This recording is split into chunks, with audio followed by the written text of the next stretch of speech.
పల్లెలే దేశానికి పట్టుకొమ్మలని మహాత్మా గాంధీ గారు అన్నారు. అటువంటి పల్లెల్లోని సమస్యలను వాటిని అధిగమించి సాధించిన విజయాలను ప్రజాప్రతినిధి యొక్క వాణిని ప్రపంచానికి తెలియజేయాలనే ఉద్దేశంతో మన ఊరు మన సర్పంచ్ అనే కార్యక్రమంతో V3 న్యూస్ లో మీ ముందుకు.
మన ఊరు మన సర్పంచ్ అనే కార్యక్రమంతో V3 న్యూస్ లో మీ ముందుకు. ఈ కార్యక్రమంలో భాగంగా ఖమ్మం జిల్లా ఖమ్మం రూరల్ మండలం తల్లంపాడు గ్రామ సర్పంచ్ యారసాని శివశంకర్ రెడ్డి గారితో ముఖాముఖి. విద్యావంతులు 7 అంకెల జీతం తీసుకున్న యారసాని శివశంకర్ రెడ్డి గారు తన గ్రామ ప్రజలకు తన సేవను వినియోగించుకోవాలనే ఉద్దేశంతో తొలి ప్రయత్నంలోనే సర్పంచ్గా ఎన్నికైనందుకు వారికి శుభాకాంక్షలు తెలుపుతూ వారితో ముఖాముఖి. తొలి ప్రయత్నంలోనే మీరు సర్పంచ్గా ఎన్నికవడం చాలా సంతోషకరమైన విషయం. మీ యొక్క రాజకీయ నేపథ్యము, మీ కుటుంబ నేపథ్యం గురించి వివరించండి. మాది యాక్చువల్లీ ఖమ్మం జిల్లా ఖమ్మం రూరల్ మండలం తల్లంపాడు విలేజ్. మాది ఈ గ్రామంలో ఒక పెద్ద కుటుంబం అండి. మాది పెద్ద జాయింట్ ఫ్యామిలీ. తాతల తరాల నుండి మాకు మంచి పేరు ఉన్నది. చుట్టుపక్కల దాన ధర్మాలు చేసినాము, చాలా దాన ధర్మాలు చేసినాము. జీలచెరువు గురికి 70 ఎకరాలు, తర్వాత రోడ్లకి నరసింపురం పోయే దారి మాదే. మా ఊర్లో 17 ఎకరాలు బీసీ కాలనీకి ఇచ్చినాము. ఈరోజు దాని పుణ్యమే, ఆ ఓట్ల పుణ్యమే ఈరోజు మా గెలుపుకు మెయిన్ కారణము. And for me politics is not a choice, it's a compulsion. మా ఫ్యామిలీ తగాదాల వల్ల అనుకోని పరిస్థితుల్లో ఉద్యోగం వదులుకొని రావాల్సి వచ్చింది. వచ్చిన తర్వాత నేను ప్రజలతో మమైకమై ఈ 6 నెలలు వాళ్ళ కష్ట సుఖాలు తెలుసుకున్న తర్వాత ఏదో చేయాలన్న తపన, అది ఏంటా అన్నది తెలియదు. వీఆర్ ఫస్ట్ స్టెప్ వేసినాము, చూద్దామండి దీన్ని ఎంత దూరం పోతుందో. పెట్టిన బాధ్యతను ఏ విధంగా ముందుకు వెళ్ళాలని చెప్పనుకుంటున్నారు? యాక్చువల్లీ మా ఊరు తల్లంపాడు అండి. ఇక్కడ మాకు రెవెన్యూ తక్కువ విలేజ్ అండి. ఇది మాకు బేసికలీ మాకు రెవెన్యూ లేని విలేజ్.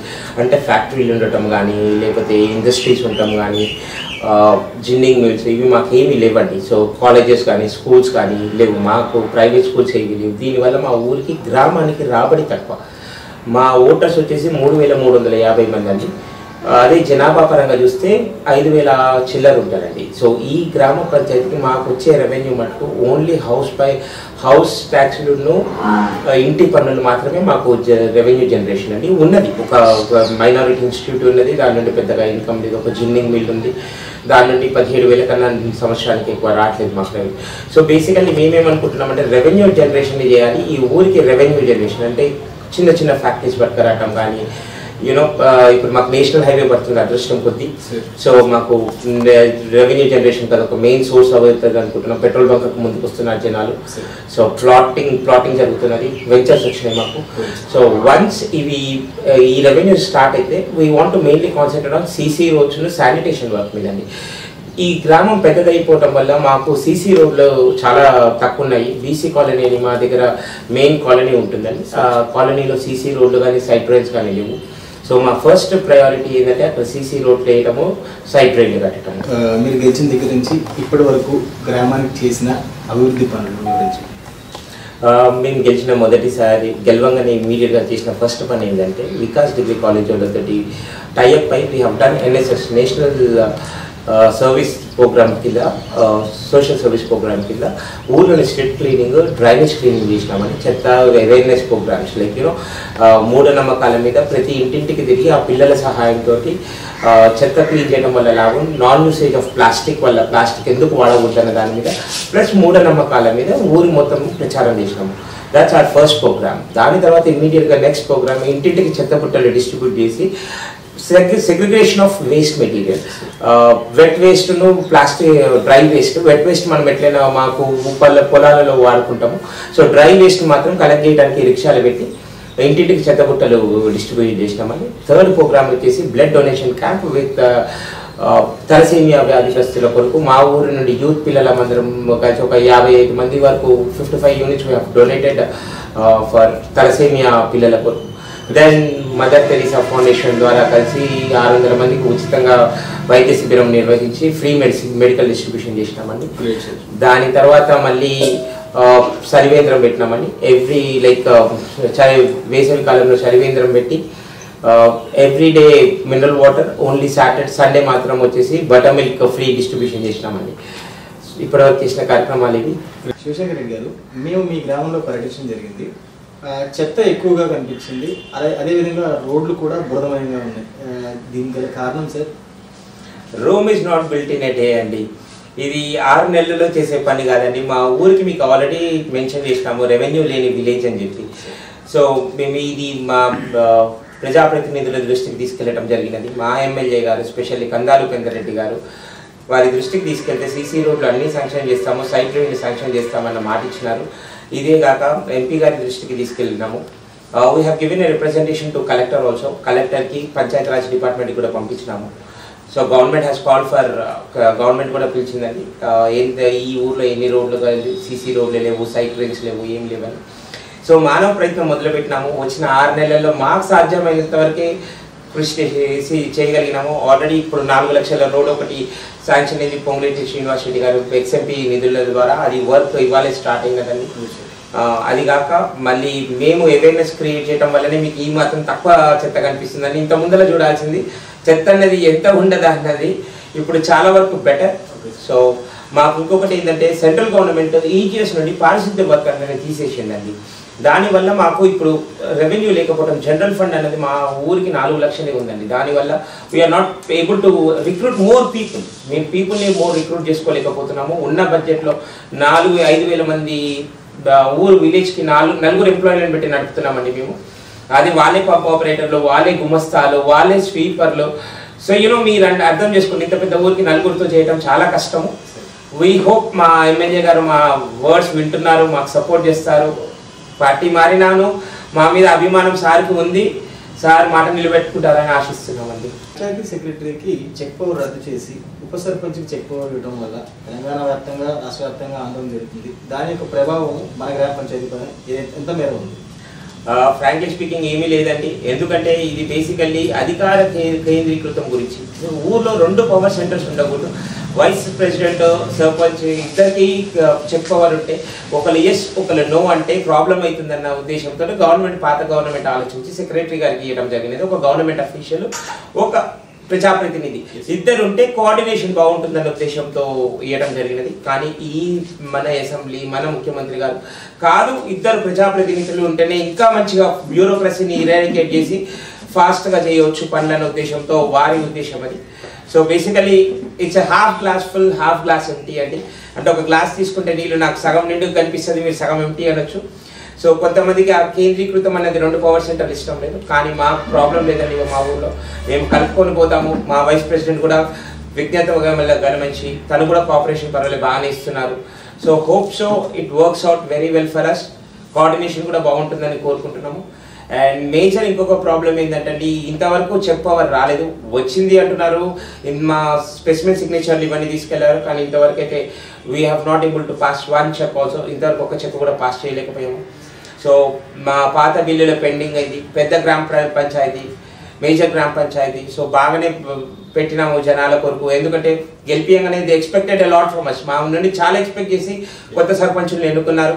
ఏదో చేస్తారు, యువకుడు వచ్చినాడు చేస్తారని, కానీ ఎంతవరకు సాధ్యం అది మన పరిధిని మించిపోతున్నది. సో ట్రై అయితే చేస్తున్నాము. దీనికి టర్న్ అరౌండ్ కింద మా ఫాదర్ పేరు మీద ఒక NGO స్టార్ట్ చేసి నా ఫ్రెండ్స్, మా ఊరిలోని పెద్ద మనుషులు, యూత్ మెయిన్లీ అందరం కలిసి ఒక NGO స్థాపించి దాని ద్వారా పనులు చేద్దాం అనుకుంటున్నాము. వీ హ్యావ్ డ్రాఫ్టెడ్ ది ఎట్లా పోవాలి ముందుకు అన్నది ఆ NGO మీద చేసినాము. రిజిస్ట్రేషన్కి we have applied. So probably you can see, మీరు త్వరలో చూస్తారండి ఆ డిఫరెన్స్ ఏందా అన్నది మా ప్రయత్నం. సార్, మీ ఇంట్లో పచ్చదనం, మీ గ్రామంలో పచ్చదనం ఉంది. తెలంగాణ ప్రభుత్వం ప్రతిష్టాత్మకంగా చేపట్టిన హరితహారము ఒక కార్యక్రమం మీ ఊర్లో ఎలా జరుగుతుంది?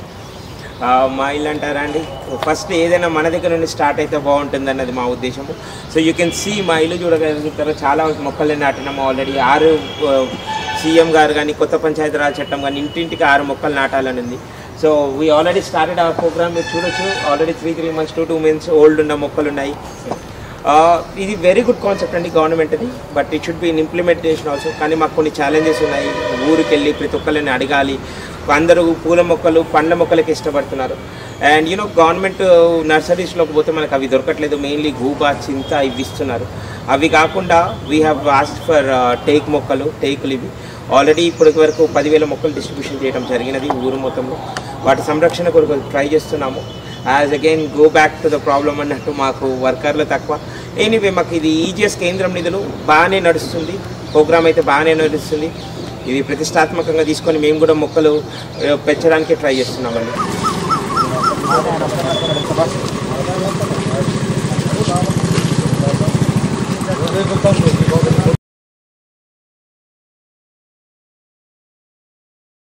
ప్రభుత్వ ప్రాథమిక ఉన్నత పాఠశాలకు వెళ్ళే మార్గం ఇది. చిన్న పిల్లలు ఈ దారి గుండా ఈ స్కూల్కి రావాలి. ఈ రోడ్డు చూస్తే అధ్వానంగా ఉంది. దీనిపై మీరు తీసుకోబోయే చర్యలు? ఈ స్కూల్ పెట్టి 50 సంవత్సరాలు అవుతుందండి. ఈ గత పార్క వర్గానికి కూడా తెలుసు. It's not a blame game basically. అదేదో సినిమాలో చెప్పినట్టు చిన్నపిల్లలకు ఓటు లేదని ఎవరు పట్టించుకోవట్లేదు దీన్ని.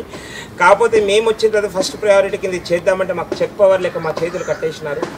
కానీ మేము already we spoke with an ఎన్జిఓతో మాట్లాడినాము. ప్లస్ మా ఊర్లో కొంచెం పెద్ద మనుషులు వచ్చి మేము ఇస్తామన్నారు.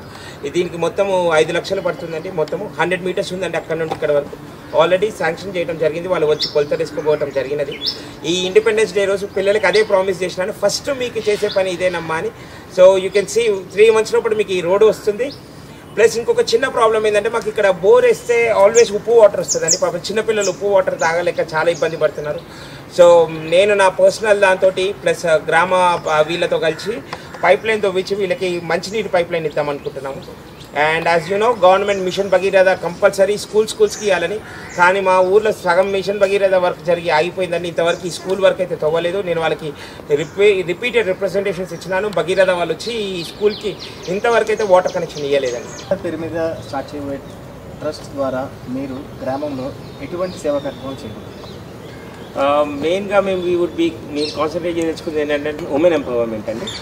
అది కాక యూత్కి job facilities, job opportunities. As I'm from అనే సాఫ్ట్వేర్ బ్యాక్గ్రౌండ్ నుండి వచ్చినందుకు వరకు నాకు ఐడియా ఉంది ఇంకా వీళ్ళ దాని మీద ఎట్లా డెవలప్మెంట్, ఓవరాల్ పర్సనాలిటీ డెవలప్మెంట్ చేస్తే జాబ్స్ ఎలా వస్తాయి అనేది. Main communication. Now it is any software కంపెనీలో they are looking at communication skills basically.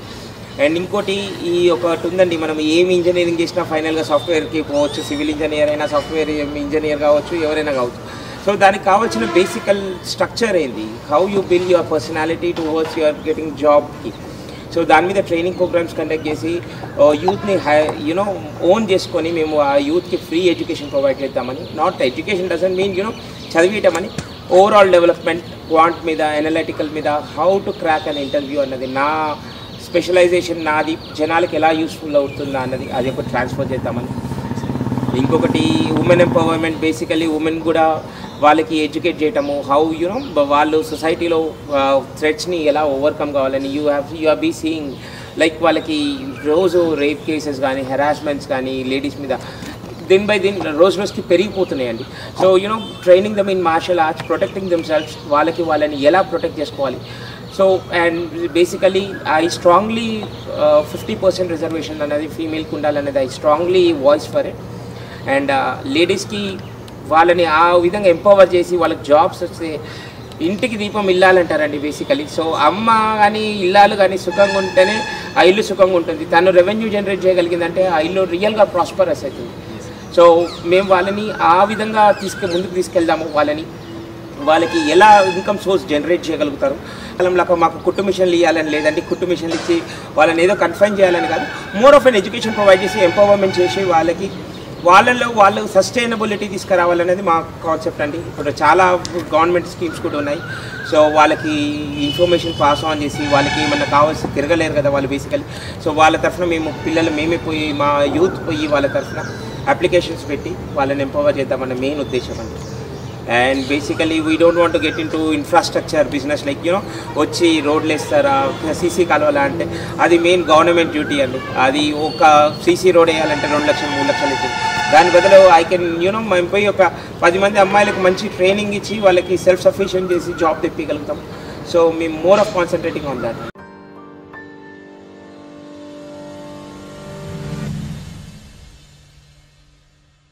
Ambedkar Kumar. మీరు ఇంతకుముందు ఏం చేస్తుండేవారు? నేను పల్లంపాడు వైస్ సర్పంచ్ చేసేపోతున్నాను. విద్యావంతులైన యారసాని శివశంకర్ రెడ్డి గారిని మీరు ఎన్నుకున్నారు. వారి ఆలోచనలు, మీ యొక్క సహకారం ఏ విధంగా ఈ ఊరిని అభివృద్ధి బాటలో పట్టించాలనుకుంటున్నారు? పల్లంపాడులో గతంలో మేము చేసాము. గత సర్పంచులు ఎక్కడేసిన గొంగలు అక్కడే ఉండేది. అభివృద్ధి అనేది అంతంత మాత్రంగానే ఉండేది. ఇప్పుడు తల్లంపాడులో యారసాని శివశంకర్ రెడ్డి గారు 6 నెలలైంది ఇవాళ సర్పంచ్గా అయ్యి. 6 నెలల్లో చెక్ పవర్ ప్రభుత్వం తరఫున చెక్ పవర్ ఎంత మటుకి రాలే. చెక్ పవర్ రాకుండా కానీ సొంత నిధులతో కనీసం 5 లక్షలు ఖర్చు పెట్టి వాళ్ళ దాకా 5 లక్షల రూపాయలు ఖర్చు పెట్టి సొంత డబ్బులతోని చెక్ పవర్ రాకుండా గ్రామాభివృద్ధికి ఎంతో తోడ్పడుతుంది వాళ్ళ సర్పంచ్ గారు. ఇంకో విషయం ఏంటంటే 6 నెలల్లో మంచి మంచి ప్రోగ్రామ్స్, రక్తదానం కానీ, వైద్య శిబిరాలు కానీ, మరి ప్రజలకి హెల్త్ విషయంలో కానీ ప్రతి విషయంలో కూడా ముందుండి ఇవాళ సొంత నిధులతో కానీ నడిపిస్తున్నాడు. గ్రామాన్ని అభివృద్ధి బాటలో ఇవాళ నడిపిస్తుంది. ముఖ్యంగా ఇవాళ సర్పంచ్ గారు ఎస్సీ కాలనీల మీద మంచి దృష్టి పెట్టారు. ఎందుకంటే ఎస్సీ కాలనీలు ఇవాళ వెనకబడి ఉన్నాయి బాగా. ఎస్సీ కాలనీల మీద బాగా దృష్టి పెట్టారు. ఇవాళ సర్పంచ్ గారు వచ్చిన తర్వాత గ్రామంలో సిల్టులు తీయటం కానీ, పారిశుద్ధ్యం కానీ, మరియు త్రాగునీటి విషయంలో కానీ ఏ ఇబ్బంది లేకుండా మంచిగా ఉన్నాయి. ఇవాళ ప్రతి విషయంలో కూడా గ్రామాభివృద్ధిలో ముందుండి నడిపిస్తున్నారు. ఇంకా ఇలానే సర్పంచ్ గారు ఇంకా అభివృద్ధి చేయాలని మా ఊరిని మేము కోరుకుంటున్నాము. ఊరికట్ట మోహన్ రావు మీ యొక్క పదవి సార్? నూతనంగా ఎన్నుకోబడ్డ సర్పంచ్ గారి గురించి మీరు ఏం ఆశిస్తున్నారు? గ్రామంలో వికలాంగులు 130 మంది దాకా ఉన్నామండి. ఇంతకుముందు గత పాలక వర్గంలో ఉన్నప్పుడు మా వికలాంగులకు ఏం చేసింది ఏం లేదు. ఇప్పుడు మా సర్పంచ్ గారు వచ్చాక మా వికలాంగులపై ప్రత్యేక దృష్టి పెడతారని చెప్పి భావిస్తున్నాము. ఇంతకుముందు ఏం చేయలేదు. ఇప్పుడు కొత్తగా ఎన్జిఓలు స్టార్ట్ చేశారట. మా సర్పంచ్ గారి ద్వారా ఆ ఎన్జిఓకి వాళ్ళకి చెప్పి మాకు ఇప్పిస్తారని చెప్పి ఆశిస్తున్నాము. మీరు ఉపాధి గురించి మాట్లాడుతున్నారు. అంటే మీ ఉపాధి అవకాశం ఒక పెన్షనే కాకుండా మీరు స్వయంగా కొంత సంపాదన కోసం మీరు ఒక ఉపాధి అడుగుతున్నారు. అయితే గ్రామంలో ఇంతకుముందు వాటర్ షెడ్ పథకం కింద షాపులు ఇచ్చారండి. మా వికలాంగుల కోట కింద నాకు ఒక షాప్ ఎలా చేయమని చెప్పి గతంలో ఎండిఓ గారిని కూడా అడిగాము. అయితే ఆ ఎండిఓ గారి కనుక రోస్టర్ ప్రకారం ఇస్తాము అని చెప్పారు, కానీ ఇంతవరకు ఏమీ లేదు. మా వికలాంగులు కూడా షాప్ పెట్టుకోవడానికి కొంచెం అవకాశాలు కల్పించగలరని సర్పంచ్ గారి ద్వారా తెలియజేస్తున్నాం. నా పేరు అశోక్ అండి. మీ సర్పంచ్ గారి నుంచి మీరు ఏం ఆశిస్తున్నారు? నాకు సర్పంచ్ గారు ఇప్పటివరకు చాలా చేశారండి. మేము క్యాస్ట్ పరంగా వచ్చేసి ఎస్సీ మాదిగా. మాకు ఇక్కడ ఒక ఇంట్లో 4-5 ఉంటున్నాం ఫ్యామిలీ పరంగా. ఇట్లా సంగతి అండి. మాకు ఇట్లా మేము 4-5 ఉంటున్నాం. మాకు ఇట్లా ఇళ్ళ ప్లాట్లు కావాలని అడిగిన తక్షణమే సర్పంచ్ గారు మమ్మల్ని మా బాధలను అర్థం చేసుకొని 1 ఎకరం ల్యాండ్ మాకు ఇచ్చారు. అతి తక్కువ రేట్లో ఇచ్చారు. మేము 16 మందిని దాని ద్వారా లబ్ధి పొందినాము. ఈ సర్పంచ్ గారు వచ్చినాక మాకు ఇంతకుముందు గడిలోకి ఇంతవరకు ఎవరు వెళ్ళలేదు. ఇక్కడ ఉన్న అదర్ కాస్ట్ వాళ్ళు కూడా ఎవరు ముందుకి గడి దాటి గోడ దాటడానికి వెళ్ళలేదు. ఈరోజు గడి అంటే మా సొంత ఇల్లు అన్నట్టు గడి ఇంట్లోకి వెళ్తామండి. ఇంకా మంచిగా చూసుకుంటారు మమ్మల్ని. సర్పంచ్ గారు మాకు ఎనీ టైం అందరితోనే ఉంటుంది. అతీతంగా వర్గాలకు అతీతంగా గ్రామ పంచాయతీని అభివృద్ధి బాటలో పట్టిస్తున్న యారసాని శివశంకర్ రెడ్డి గారికి అభినందనలు తెలుపుతూ కెమెరామెన్ భరత్తో నరేష్ కుమార్, V3 న్యూస్.